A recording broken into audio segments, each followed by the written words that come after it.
Hello everyone, আশা করি সবাই ভালো আছেন। আমিও ভালো আছি। বহুত দিন পরে ছোটখাটো একটা ব্লগ করতেছি। তো অনেক দিন হয়ে গেল চাঁদপুরে আসা যাওয়া করি না, এই কারণে আজকে ব্লগটা করতেছি। আর আমাদের চাঁদপুরের গ্রামের দৃশ্যটা কিন্তু অনেক সুন্দর। আর আমাদের চাঁদপুরে যদি আসেন অবশ্যই গ্রাম অঞ্চল থেকে ঘুরে আসবেন। আর আসলে কি ভাইয়া, গ্রাম অঞ্চলের যে ভিউটা এটা কিন্তু আপনারা পাবেন না না আসলে।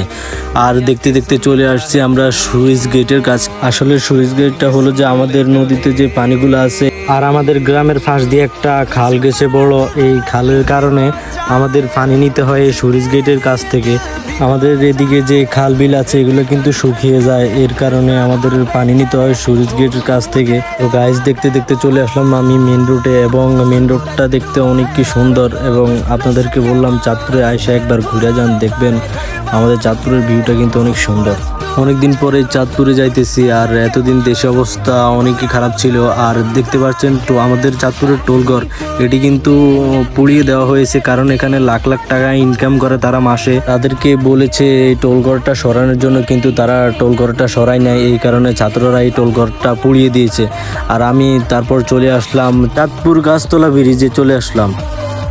আর বড় ব্রিজটা দেখতে কিন্তু অনেক সুন্দর, আপনারা এখানে অবশ্যই ঘুরতে আসবেন এখানে। আর আমার ভিডিও আজকের জন্য এখানে রইল। চাঁদপুরে আসলে কিন্তু এখানে অবশ্যই ঘুরতে আসবেন আপনারা, আর আমাদের গ্রামটাও ঘুরে দেখবেন। আর আজকে আমার ভিডিওটা এখানে রইল। আর অবশ্যই আমার পেজটাতে ফলো এবং লাইক দিবেন, যেন আমি সামনেতে আপনাদেরকে ভালো ভিডিও দিতে পারি।